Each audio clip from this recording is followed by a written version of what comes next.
All right, kids, you know what time it is. Gather around. It's time for another edition of SoCal Saturday. Hanging out with Barry Spears. My name's Louie Barry.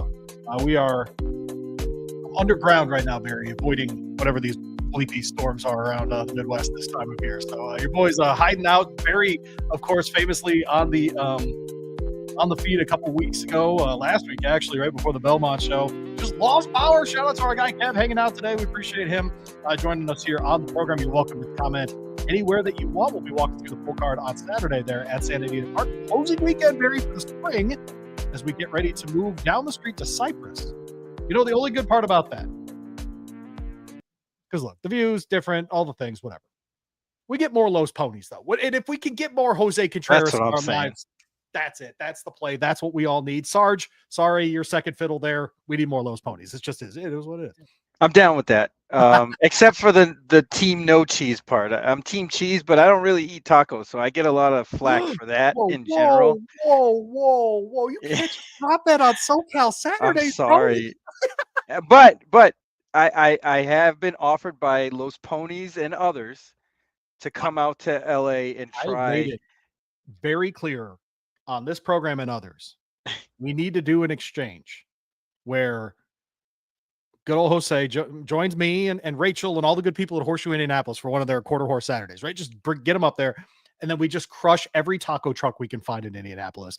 And all he does is poop on how bad the tacos are in Indiana. Like, that's what I need. I need that in my life today, Jose. Get it done. I need that stuff in my life. And then we force Rachel to go work a night at Los Al. Just some Saturday, some random, like, you know, nickel claimers and stuff like that. That's what we need. We need. That's a good idea. That's a great idea, actually.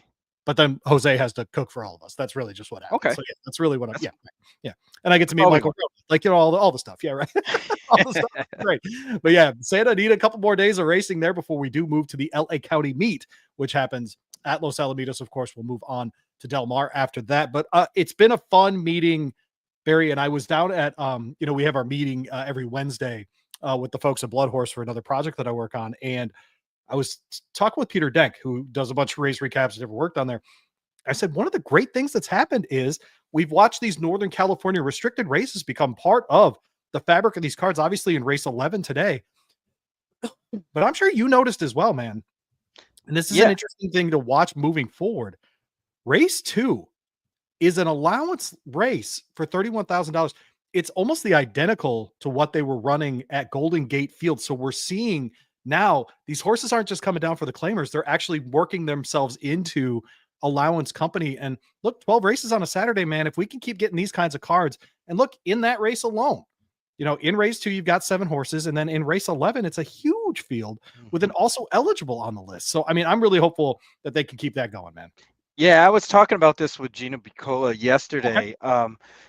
You know, how these horses have integrated into the circuit. You know, people had a lot of questions about how that was going to happen. And, you know, they've really done a good job of integrating these horses, getting those races set up in the beginning. Now everybody kind of knows where they fit in the whole landscape, and those horses, the good ones have become effective at other levels. So it's really good to see, you know, those big fields and those races in particular are very, very good, and challenging betting races is really what does it for me. I mean, frankly, we've now been doing this show for about 5 months. I think this Daytona is about as fun a field as we've seen. So really, really good card on a Saturday. Obviously, force payouts on everything on Sunday. So be watching all the great stuff happening at Santa Anita this weekend. I really appreciate getting to do this show with our friends at Amwager, live in California. Get that online betting platform designed for you, the horse player, by horse players. Speed, power, top tier features. You get the predictive true odds. You get the conditional wagering, whether you're placing a win bet, anything on up to that pick 6 there at Santa Anita. Amwager's got the tools to help you bet smarter. 100% deposit match is still on. New customers up to $150. You put in $1, they put in $1. That simple. With our friends at Amwager, you need an edge. Check them out at amwager.com.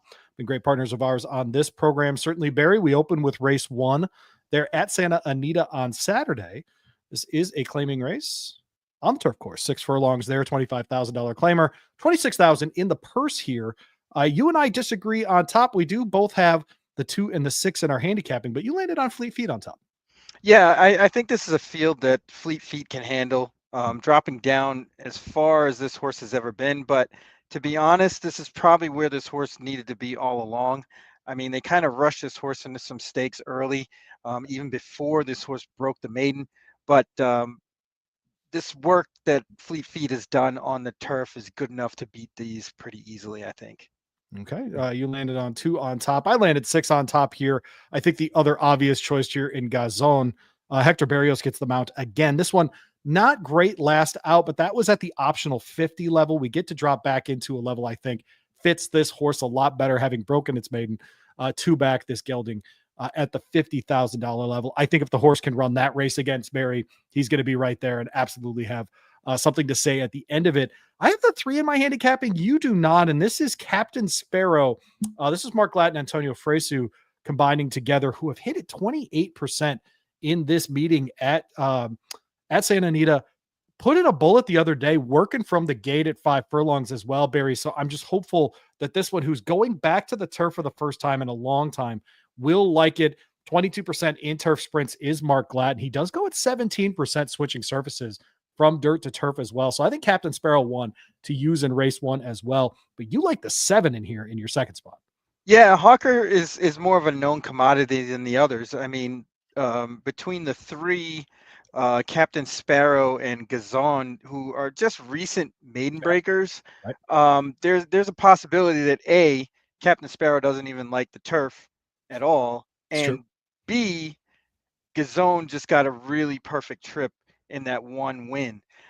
So that being said, Hawker is kind of the best of the rest and is a little bit of a known quantity as far as how his running is and how he's going to run. He's probably going to come from way back, but should be flying here late. The word gazon, by the way, means turf.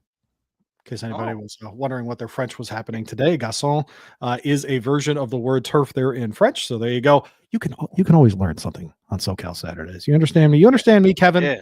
Hanging out with us and learning things. We'll go to race 2 now. This is the restricted allowance that we talked about, going 6 furlongs on the dirt, $31,000 in the purse here.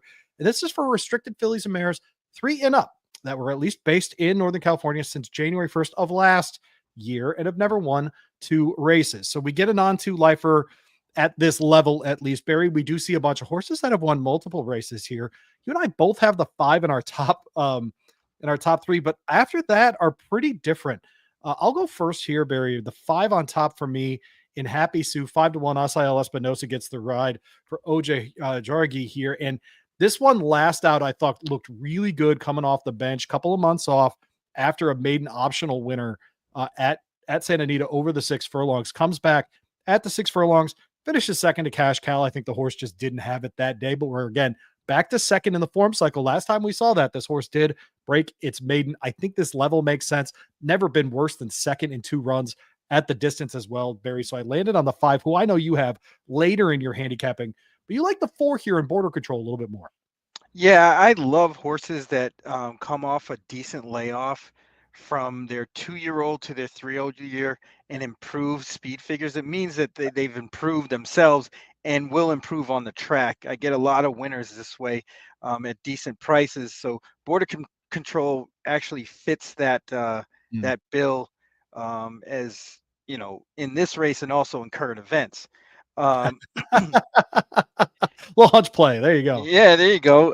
Happy Sue He's a seems bum. to be like the most logical horse in this race. Okay. Will be the speed of the speed, and really as far as she wants to take him, I thought Velocious the 2 Hmm. would give her some trouble. Maybe Thirsty Trickster to lessen her speed up front, which opens it up for a horse like I like in Border Control.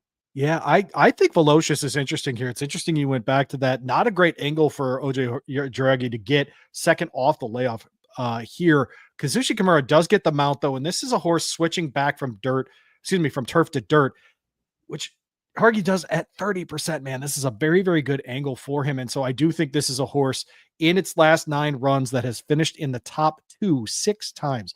So we're talking about a horse that's very, very competitive. This daughter of Golden Sense in this spot. I think she's interesting. I went 5-2. I have the 1 in the 3rd spot here, Barry. In Dory Miller, this is one you've left completely out of your handicapping, but is going to be the likely favorite coming into this one, is switching surfaces as well.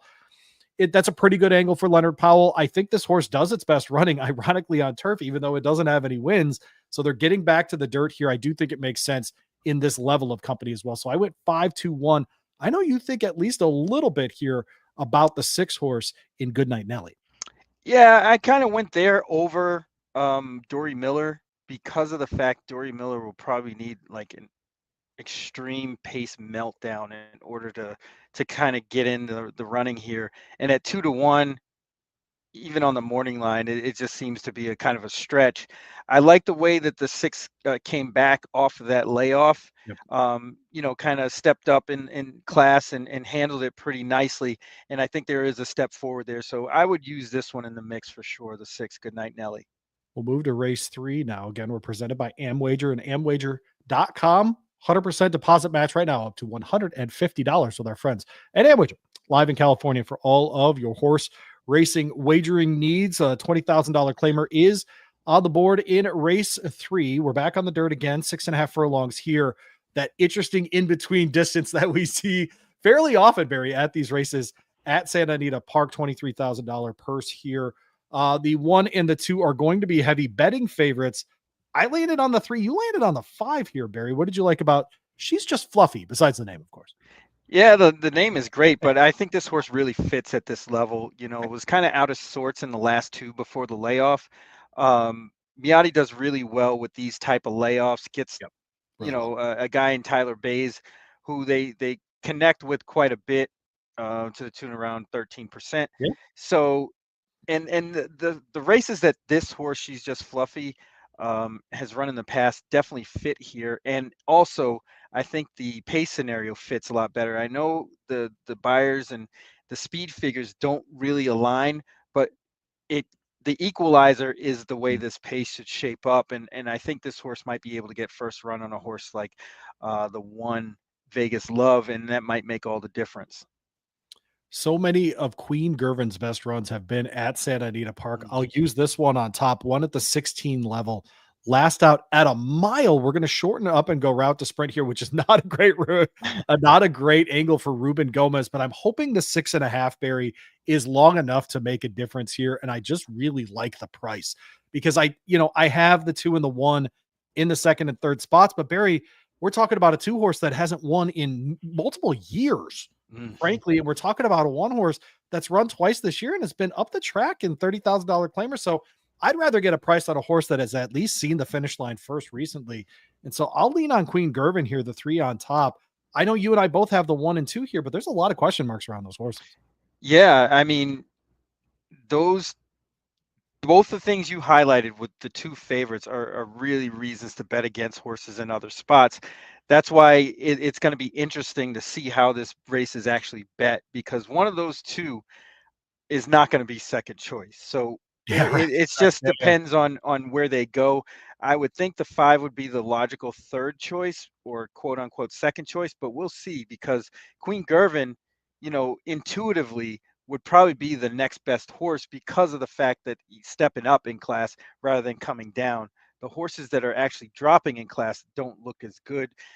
Their drops seem a little bit suspicious in this spot. Definitely to me as well. We'll move on there to race 4. This is an allowance, $67,000 purse here, going a mile on the turf.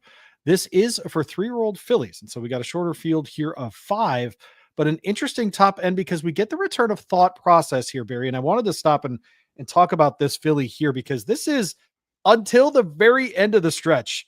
This horse had the lead in the Breeders' Cup Juvenile Filly Turf. And I will say this, and I went on, and frankly, Amwager was involved. I really appreciate them. My single of the weekend was Lake Victoria. No one was beating Lake Victoria in that race, and she won. We've seen her do that back then, all that kind of stuff. And so, yes, it is its own thing with her. She is obviously very talented. Phil D'Amato is going to bring her along at the right pace. She won both a listed stakes and a graded stakes last year after breaking her maiden at Del Mar at this distance. 3 for 4 lifetime. Look, if she runs her race, Barry, she's very likely the best in here. How are you handicapping this one? And what do you think her ceiling is? Could she be a superstar this year? She certainly can. because she's fast enough. I mean, she proved that in the Breeders' Cup Juvenile Fillies turf. I think with a little more seasoning, she Mm. probably would have been a lot closer to the other horses at the finish rather than being, in ninth place. And by the That way, being looking back at that field, Barry, just the it's top rough, 3, Lake Victoria, Mayday Ready, and rough. Nitrogen. Holy bleep, man. I'm telling you, this horse had the lead for all but the last eighth of a mile, maybe 16th of a mile. She was legit in the fall, man. Yeah, and she's going to be impossible to beat in this spot. I mean, she lays over this field 10 times over. So it'll be good to see how she comes back and what kind of race she runs. Is she going to be fully cranked or is she just going to barely get there? That remains to be seen. But I really can't see anybody beating her in this spot, and may give some indication on how she's going to be the rest of the year. I'm interested in innovative here. The other D'Amato. Listen to us. The other D'Amato. Not this weekend. It's the other Chad Brown at Santa Anita this weekend. It's the other Phil D'Amato. I'm fascinated by this one in innovative. Breaks her maiden last time going a mile and an eighth. Gets to shorten back up where she almost broke her maiden 2 back. Ricardo Gonzalez keeps the mount here. And I don't, they changed the running style quite a bit last time to get this horse to the lead. Now she broke from the rails, so she had to go. Right, it was either that or get stuck. It was a big field of 9. She's only run against bigger fields, so this will actually be a bit of class size relief, I guess you could call it. But I am really interested in innovative if she's just happens to be in better form right now. If thought process just for whatever reason isn't ready to step back in. Now I want to be clear, the works look unbelievable, and I think thought process is going to be totally fine. Can it be innovative that pulls the upset on Saturday? Because I think this is one of those spots, Barry, especially say early pick 4, early pick 5, if people are playing those things. If you're going to get a payout, you're going to have to beat a thought process to get a nice pay. Oh, absolutely. The only reason I didn't pick innovative for second here is because of the running style. It's a real low percentage play for a horse that just broke the maiden to go against a horse like thought process. So I figured, they might want to get competitive with thought process, even though they're in the same stable, just for this horse to get the experience. And I figured the 3 might pick up the pieces late. Seems like the logical, second choice here. But yeah, things in this race are pretty straightforward. Yeah, thought process, of course, did win the Surfer Girl over the mile course there at Santa Anita Park. Interesting, her and Immersive coming back on the same day, Barry, Hmm. to the stars of the 2-year-old fall. Nice to see both of them getting back on the track and able to compete this weekend. Of course, Immersive in race 5, the Monomoy Girl at Churchill Downs tomorrow. Santa Anita Park is race 5 now. We talk about an optional claimer here at the $20,000 level, 6.5 furlongs on the dirt there. And this is for Calbreds, which have never won, blah, blah, blah, blah, blah, non-2 lifers at higher level. And this is for 3 and up in this spot. Barry, I'll let you go first here. We do have an 8-5 favorite in the 2 horse here, but you, like me, like the 6 in here in Mining District. Yeah, I think the experience makes all the difference between the 2 horses. Obviously the uh, the 2 horses is very talented, but we don't really know what we're getting. We Mm. haven't seen this horse since December 28th. Not saying that this horse is just going to run a clunker or anything, but as far as seasoning and horses with experience, I would side with a horse that has a little bit more experience, that's been running good at this level, and Mining District fits that bill. Mining District will break from the outside in the 6. I have that horse second in my handicapping. I do think the GM, the favorite, the one with less experience is the favorite here, Mike Pipe before, with Juan Hernandez. This is an interesting one because this is a horse that's only going to race, it appears, once every 4 or 5 months, something like that, right? And did break its maiden last time in Calbred Company, going the distance. Interested to see if the horse can run it back. I love the works recently, Barry, especially the June 7th, the most recent one.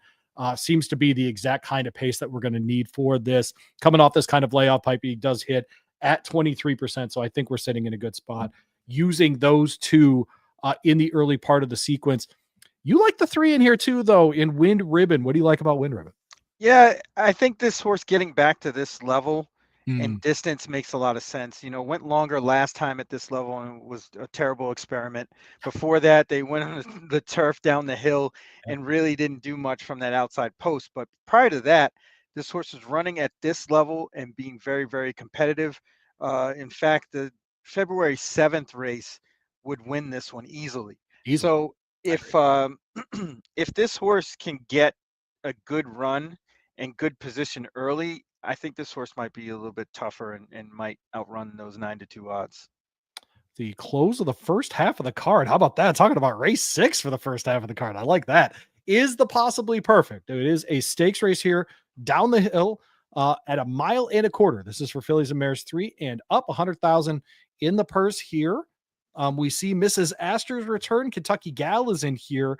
Mahina, who we've also seen in the Santa Barbara and the Santa Ana, the Megahertz before that, the Frankel, of course, and in Starry Heavens, third race ever in North America, yet to really break through, but has been close for Phil D'Amato. And Barry, I'm looking at your notes here. Sounds like you're going to take a chance on Starry Heavens. Yeah, absolutely. I think the only way that Mrs. Astor can get beat is if somebody pops the gate, gets to the lead, controls the pace, and holds that one off late. And the only one I can see that could pull that kind of trip off is Starry Heavens.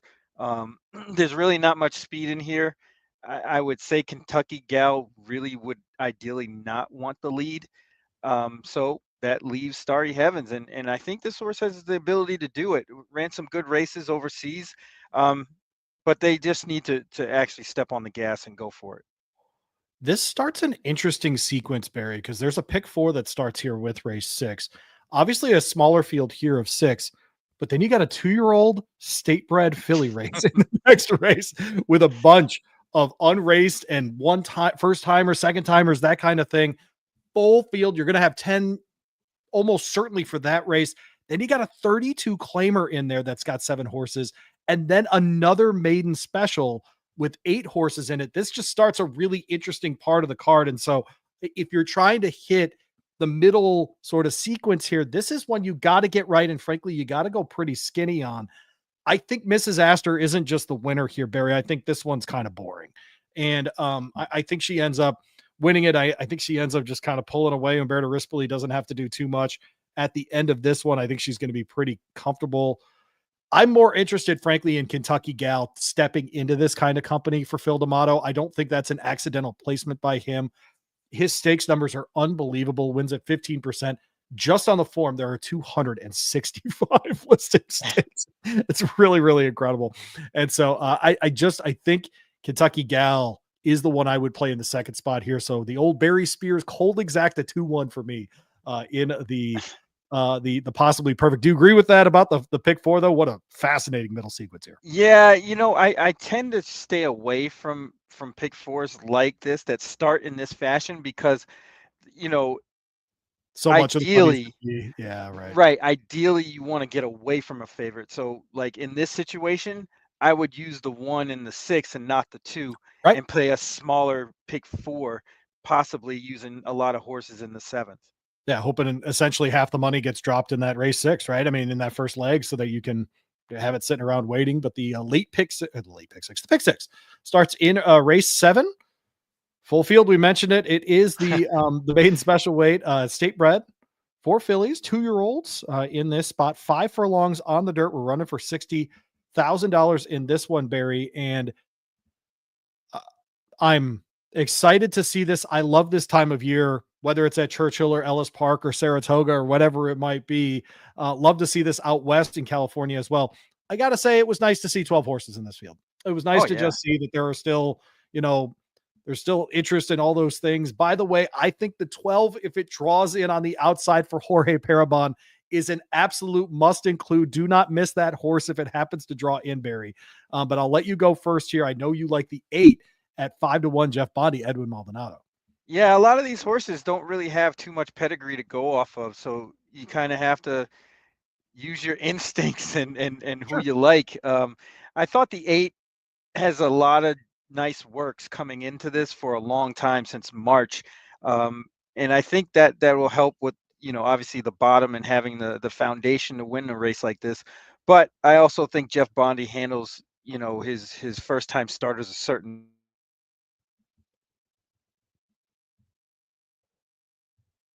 way, but he can still get a first time starter ready. And getting Edwin Maldonado is also kind of a tip off that they want this horse to be up in front early, maybe not on the lead, but definitely forwardly placed, and that's usually the place to be in races like this. Yeah, I landed on the 12, like I said. The 3 second, though, another Jorge Parabon here. They're throwing the blinkers on. This is one that went 4.5 first out under Armando Ayuso, made up some ground a little bit later on, but was kind of floating around the track, sort of didn't know where she was. I think she's going to be a lot better here, this daughter of Stay Thirsty. That's the Bernardini line out there in California. I think she's going to be just fine in here. My Love Caroline, the 3. I do think Grazing in the Grass, the 2 here is also interesting. Of course, the daughter of Grayson, first time starter here for Tim Yakteen, underrated maiden trainer out there out west for Tim Yakteen, who's already 11 for 86 just this year, considerably more starts than he's had in the past. And so fun to see him doing that. Antonio Fresiu gets them out here, 18% between the two of them. So I think a 12-3-2 kind of combination for me here. Barry, I know you also think the 7's got a pretty serious shot here in 80s. Yeah, 80s, bringing me back. Somebody's got I think this horse might have a little bit of ability. I like that workout on June 2nd, the 48 flat from the gate. Gate works, fast gate works.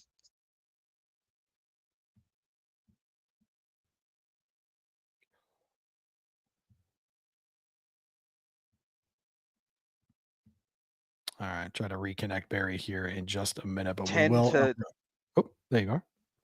Maybe not. All right, hey Barry, your internet is cutting in and out, or is it me that's cutting it out on you? Which way is it going? I'm here? not sure, actually. Okay. I'm not sure. Okay, very good. Because I didn't even know we were out. Okay, interesting. All right, so you're talking to yourself, I'm talking to myself. But we'll go ahead and we will move on off the maiden race here to race 8, which is a $32,000 claimer here as well. A reminder, we're presented by Amwager and Amwager.com. Make sure to check them out for their huge deposit match right now, 100% up to $150 for new customers there. This is a claimer. We're going 6 furlongs on the flat turf here, Barry. Interesting one here. Landed a nice group of 7. We see Sharp as Attack in here at 2-1. Law Abiding's in here. Noble Reflection in for the tag as well. The what could have been claiming race, if you will, for race 8 here. Where did you land in race 8? With the 6, I really think this horse has some ability, and I think the pace scenario really sets up. And we lost you, I think. Did we lose you? No, I'm right here. Okay, you heard me the whole time? Yes. Because it stopped. Okay, so yeah. StreamYard's struggling, bro. It's okay. Yeah, I just double checked that's what I get. I just double checked my internet. I'm super fast, so yeah, it ain't this. This end. I think it's just StreamYard. Yeah, keep going. Yeah, but Harry's on the Fly, I believe, is related to a horse named Harry's on the Loose that was pretty decent on the synthetic over at Gulfstream, and that's where this horse started. But I think just for the fact of the trip that this horse is going to get makes him a player in this spot. I think there's enough speed up front with the 1 Noble Reflection. Sharp as Attack has to get up front and out there. And then you have the 7, who's a little cheaper, Osage Creek, who's going to get into the mix. And I think Harry's on the Fly falls into a great trip here. I think the 2, this is just what makes you what makes Sammy run. I think this horse fits at this level. Last time out was an optional claimer, ran 4th by 3.5 lengths. Before that, this level, 32 claimer at this distance, wins. Before that, runs in 6.5 at this level, at an optional claimer level, runs 3rd. Before that, runs in an optional 80, finishes 5th. Before that, claimer 25, wins. Before that, claimer 32, wins. I just think this is the distance. This is the level. Horses 4 for 9, going 6 furlongs on the turf. Has won 17 times on the Santa Anita turf as well. So give me Antonio Fresiu and Mark Glad, who are hitting at 28% right now at Santa Anita Park, to pick this one off. I know you mentioned the 6 on top. You and I both have the 4 in the second spot here in Sharp as Attack. Is this purely a class play? Yeah, for the most part. And the fact that this horse isn't on the rail, I think that makes a lot of difference too. It's going to get, put a lot of pressure on Noble Reflection, hopefully. And then it'll set it up for my horse. But I think Sharp as Attack is really classy and will show up. Sharp as Attack, a bullet work the other day on the synthetic workout track there on the inside of Santa Anita Park. As well, the race afterward is another maiden special weight. This is race 9 on the card here, 7 furlongs on the dirt. Maidens 3, 4, and 5. No restrictions on this one other than the fact you can't have won a race and that you have to be 3, 4, or 5 years old. We got a Baffert in here. We've got Cheever in here. We've got a penalty box. The hockey race. Yeah, this is the hockey race for sure. Where did you land in this one? I think there's a bunch of ways to go here. See, I'm always going to try to put out my hockey knowledge whenever I can. This is the same horses that were in that race before when I had to highlight it with Cheever, with Jerry Cheever, and then penalty box. So yeah, I'm going away from both of those horses. I think Sierra Silver is the goods here. Okay. I know it's kind of hard to gauge because the horse ran so fast. It's counterintuitive for horse players to think of how a horse is going to go backwards and still win. We always think about horses improving at the right time, not regressing at the right time. Right.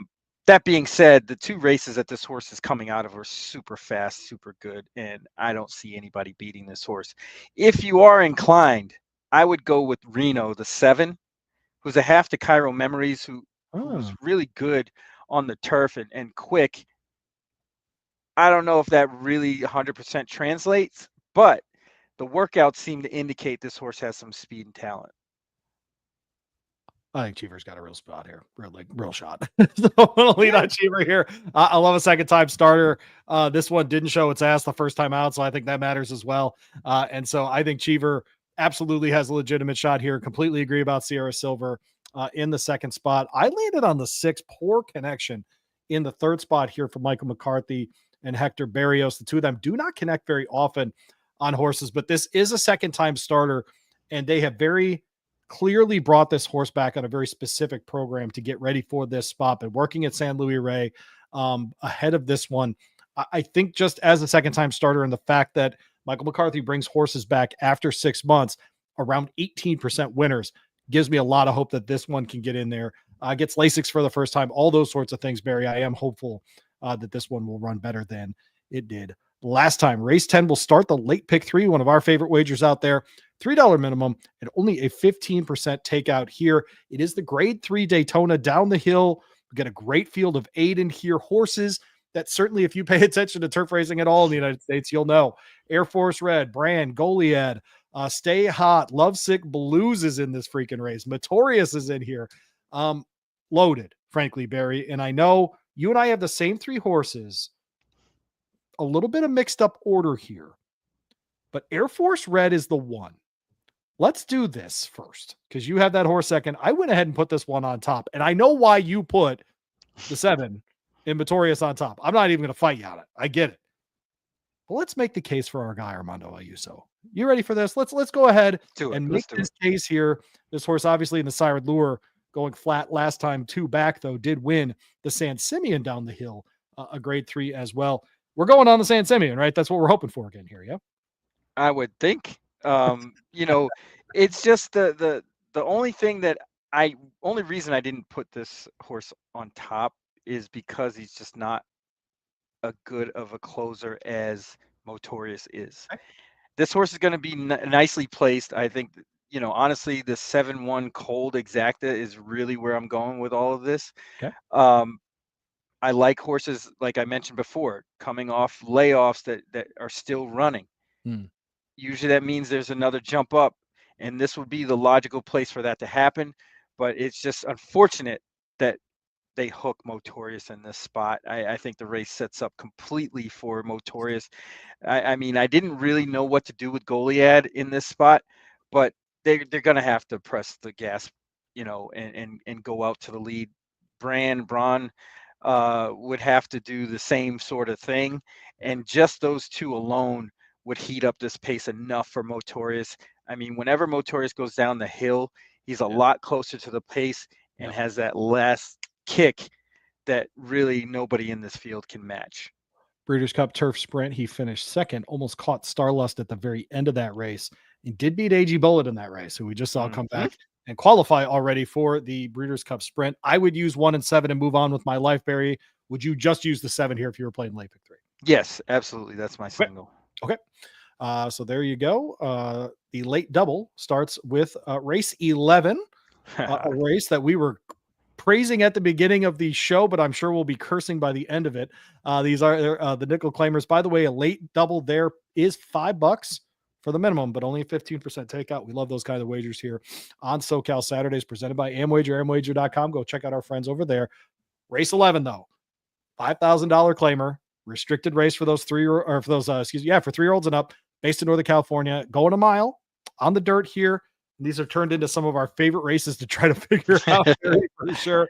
I don't think we have one overlapping horse. Okay, there you go. Wow, how about us? But you laid it on the 10 on top here, and we can get a price at 8-1 if Upstart Yankee comes through for you. Interesting choice here, 0 for 4 this year. Yeah, 0 for 4, but really overmatched. I mean, this horse was running at 12,000 start allowance, 10,000s, and getting beat pretty handily. But prior to that, at levels that were pretty similar up in Northern California, was fitting the bill going this route of ground. I don't really see too many horses that are going to be up front. Right. So I don't gather the pace is going to be all that hot.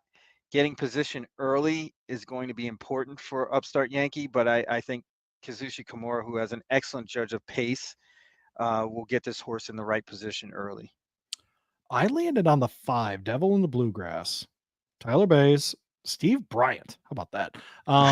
Ole Bryant's 11th starter this year, but this horse did run a really good second last out, going this distance at the $8,000 level. We get to drop back to the $5,000 level, but this horse won last time that it ran in that kind of company, and frankly won for fun in that group. Got claimed out of that one. Steve tried to move him up to the $8,000 level last time. Is dropping it back into 5 here. I think that's absolutely the play here for this son of cloud computing, who I think will get a good break and will be able to compete well in this group. Right next to him, big bet for Asael Espinosa, and the Horgy barn here has been running at this level, and man, just missed last time by a length under Asael Espinosa and Sunset Storm. Ended up being the favorite at post time for that one. I'm getting 6-1 on a horse that was the favorite and almost picked off last race. I feel good about that too. So I landed 5-6 on top here, Barry. You made the case already for the 10 in Upstart Yankee. Right next to that horse will be the 9 in JB Books. JB Books, why not? A horse that you and I actually agree on. How about that? Why do you like JB Books? The drop down in class. I mean, it really doesn't get any lower than this out west at this point. And this horse was running pretty good last year up at Golden Gate at way higher levels. Comes to Southern California off a trainer change after the first start and kind of improves slightly. So, that effort on the grass really doesn't mean anything. And I'd put a line through that. The last race really was the telltale sign. I think this horse is rounding in the form. They claim this horse at the right time, going back to the dirt. A lot of things line up for this horse to run well. I think, by the way, if the 11 draws in, it's one to absolutely look at. Armando Ayuso aboard Quality Cat, who does have a win at the distance with a 74 speed figure. It has not done great running since moving to Santa Anita, but I think getting down to this level, Barry, getting this kind of class relief makes the 11 interesting if you are looking for one more in race 11. We'll close the card with the 12th race. It is a state bred maiden special weight going a mile on the turf there at Santa Anita Park. You and I have one overlapping pick again. Boy, Saturday's either one of us is going to look really smart or we're both just dumbasses. Like it's no options. Otherwise, it's just dumbassery or or one of us is going to look really, really, really smart in this one. Like I said, state bred race here. The 8 is the one that we have in both of our handicapping on top for me, second for you. So I'll go first. Ride Gold is the name of this horse. Fitz time starting for Craig Lewis. Juan Hernandez gets the mount again. This horse last 2 times should have won, and frankly lost at the 6 for a long distance. Tried a mile last time, ended up losing by a neck to less is more. Hopefully just a little bit better in the conditioning this time out. I thought the works recently a little bit slower, but I think just maintenance works, getting ready to get back on the track for this one, Barry. Turnaround 2 is interesting, right? This isn't one that they're waiting until Los Al or waiting for Del Mar. They feel like get this horse back out there right now. They haven't done that with this horse before. They've given this horse either a month off or more between starts. Interested to see Ride Gold on Saturday at Santa Anita. But you landed on the 10 here on the top spot in California Rocks. Look at you just being Just play into the audience. I mean, Yeah, shame on you. I gotta do Shame on, that, no, shame on you. That's terrible. What do you like about this second time start? Well, I thought this horse ran pretty good that first out, losing to Ride Gold, and that race wasn't too quick up front. Mm. And this horse gets any kind of setup, any kind of pace up front. I think California Rocks is going to be tough. Not to mention the fact this horse is a foal to Sassy Serb, All right. who won 240K on the turf. Is bred to be well meant on the turf. I'm not too sure of the barn. I'm not too familiar with them, but that last workout tightener spells go time for me. Barry, you're about to be proud of me. Are you ready? Uh-oh. I like a 20-1 shot here. How about There that? you go. There Let's it is. go. Strawberry Tizzy breaks from the 4 for Sean McCarthy. That's a name that many of you probably remember when Bob Baffert had to transfer horses out. And Tyler Bays. And this horse went in a maiden 50 last time. And I couldn't remember the race, Barry. So I went back and watched. And this was a horse that broke from the gate and then did everything except run the race. It was looking around. It was asking people about their dinner plans. It was over here trying to get bets on the UCLA baseball game. Like they couldn't figure out what to do. And then Tyler was like, yo, we're going to race here. And the horse went, oh, crap. And then made up a bunch of ground. I'm wondering if we don't get a considerably better look from this horse.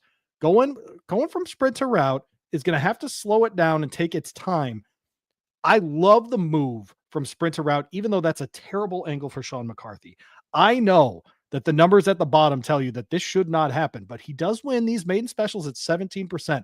I don't think he's moving this horse up for a check.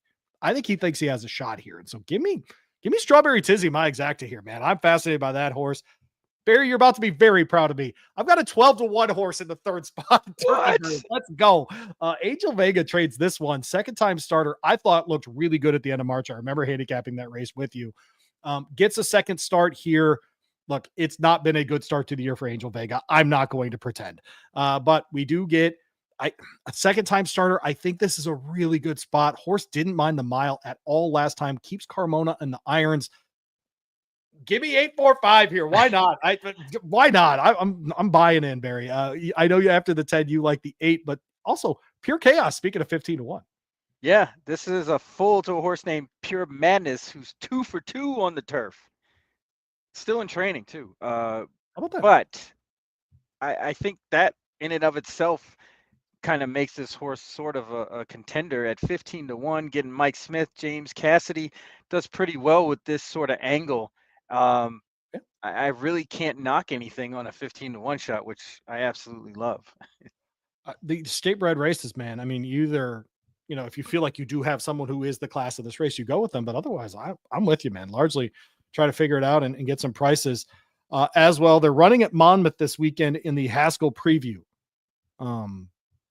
Anybody stand out in your mind in the old Haskell preview day? Did you have anybody get you all turned on besides Bishop's? There was one horse, a Pletcher horse in the Pegasus, named Valentinian. Yeah. I like that horse in that spot. Should get a nice trip. Was in the slop last time at Churchill and kind of got bogged down on the inside when it was wet and it really wasn't a good trip.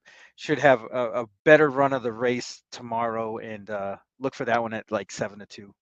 I'm spending the day at Churchill Downs tomorrow. I'm going to place a $5 wager singling Flavian Pratt in every leg of the pick 5 at Monmouth on Saturday. Just try it. Just see if he wins all 5, then I get my money back, like whatever. Stranger things have happened. I mean, didn't he do something like that last time he was there? Or maybe it was 2 years ago.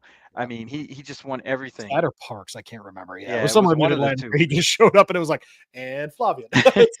Just probably going to lead into that as well. Again, we're presented by Amwager and Amwager.com. A 100% deposit match awaits new customers at amwager.com. Go check them out live in California. Would love to be part of your SoCal Saturday that way. But for Barry Spears, my name is Louie Rabeau. This has been another edition of SoCal Saturdays. We appreciate you jumping on with us and making us part of your horse racing weekend. We'll be right back here next week talking Los Ponies. $1 pick 4s. Oh, yeah, we'll be doing that. And tacos, even though Barry doesn't want it. I'm open to it. That's like a character defect. Like, I don't. Yeah, yeah. No, they would throw Rotten Tomatoes with me. I do want to be fair to my guy Barry. I dragged him to the Wood Memorial And then night of the Wood Memorial, I dragged him to a taco truck, and he didn't say. You did? No, I didn't. It was good. You got a torta, but like whatever. I did. I got a torta, and it was very good.